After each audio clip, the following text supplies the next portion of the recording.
Google একটি জনপ্রিয় search engine যেখানে আমরা প্রতিনিয়তই কোনো না কোনো বিষয় লিখে সার্চ করি।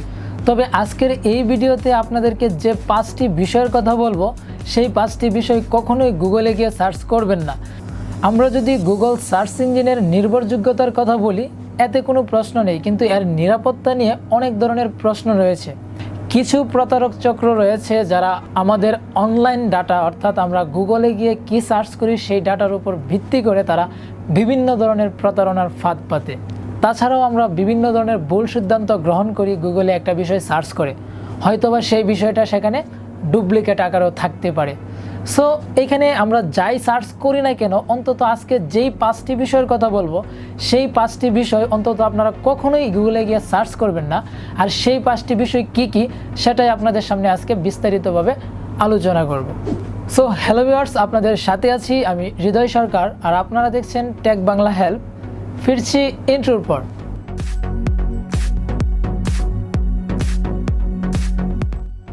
Welcome back. আজকের ভিডিওতে আপনাদেরকে যে 5টি বিষয়ের কথা বলবো যা আপনারা কখনোই গুগলে সার্চ করবেন না, তার মধ্যে 1 নম্বরে যে বিষয়টি রয়েছে তা হচ্ছে ঔষধ ও ডাক্তারি। সো বিষয়টা শুনে হয়তো আপনারা অনেকেই একটু কনফিউশনে রয়েছেন, এটা আবার কি?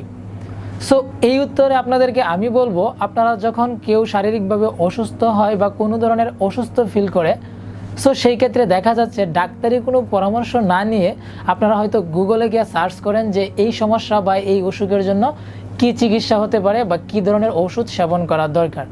সো আপনারা গুগলে গিয়ে এই বিষয় লিখে সার্চ করেন এবং সার্চ রেজাল্টে যা আসে আপনারা কিন্তু তাই ব্যবহার করে থাকেন। অর্থাৎ এইখানে যে ওষুধগুলো খাওয়ার কথা বা সেবন করার কথা বলা হয় সেগুলি কিন্তু আপনারা ফার্মেসি থেকে নিয়ে আসেন এবং সেগুলো কিন্তু ডাক্তারি পরামর্শ ছাড়াই আপনারা ব্যবহার করেন।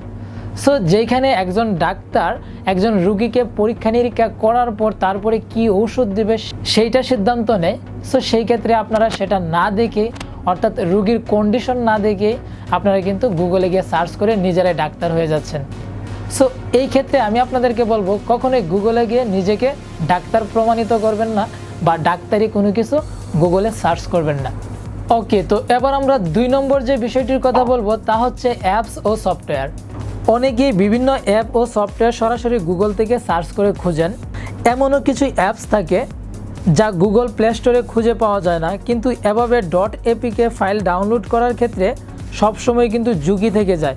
অজানা সাইট থেকে অ্যাপ আকারে ডাউনলোড হতে পারে ম্যালওয়্যার। অর্থাৎ আমরা যখন কোনো সাইটে গিয়ে অ্যাপ আকারে কোনো ধরনের ফাইল ডাউনলোড করি তো সেই ক্ষেত্রে ডাউনলোড হয়ে যেতে পারে অ্যাপসের বদলে ম্যালওয়্যার।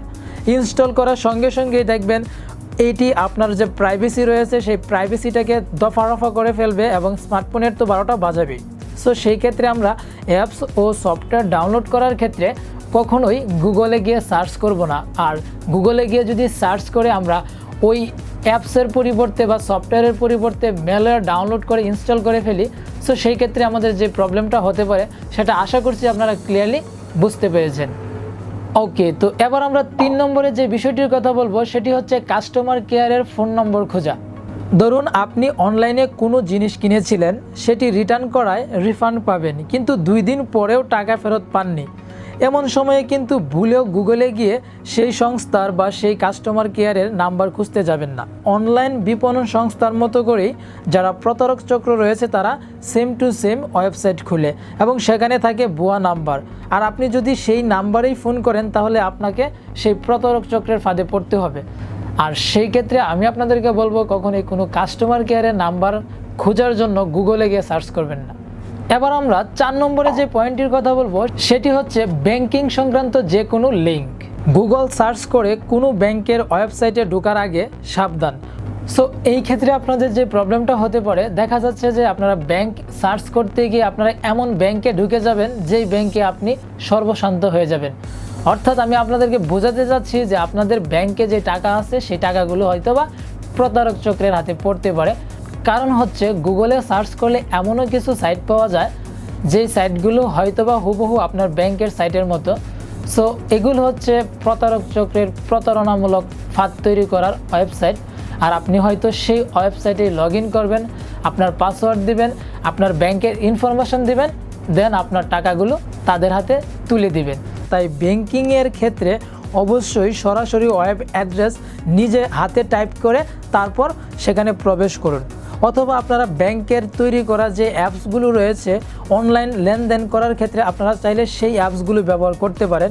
আর সবশেষে যেটা করবেন সেটা হচ্ছে ব্যাংকের লেনদেনের ক্ষেত্রে যেহেতু আপনি অনলাইনে লেনদেন করবেন, সো সেই ক্ষেত্রে আপনারা অবশ্যই সতর্কতার সহিত টাকাগুলো লেনদেন করবেন। ওকে, তো এবার আমরা সর্বশেষ অর্থাৎ 5 নম্বর যে বিষয়টির কথা বলবো সেটি হচ্ছে শেয়ার বাজার অর্থাৎ ট্রেডিং সম্পর্কিত যুক্তি। গুগলে এই বিষয়ে সার্চ করলে আপনারা হয়তো অনেক ধরনের যুক্তি পাবেন, কিন্তু একটি যুক্তিও আপনার কাজে আসবে না। কারণ হচ্ছে ট্রেডিং এবং শেয়ার বাজার এই বিষয়গুলো হচ্ছে খুব সিক্রেট বিষয়, আর এই সিক্রেট বিষয়গুলো কেউ আপনাকে ফ্রিতে দিবে না। সো নামি দামি কোম্পানি এবং বেশ কিছু ভালো মানের ওয়েবসাইট ছাড়া আপনারা এই ধরনের যুক্তি কোনো ওয়েবসাইটে গিয়ে পাবেন না।